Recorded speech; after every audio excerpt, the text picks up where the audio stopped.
Hello, today we're in Bergenland showcasing the latest innovation in transport refrigeration.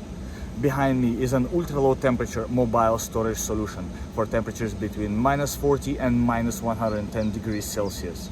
The system can be powered either externally or by one of two generators installed underneath the trailer. This system is the first of its kind, but there will soon be many more across roads in Europe. Operated by Tomaides, developed by Refrigeration, cooled by Mirai.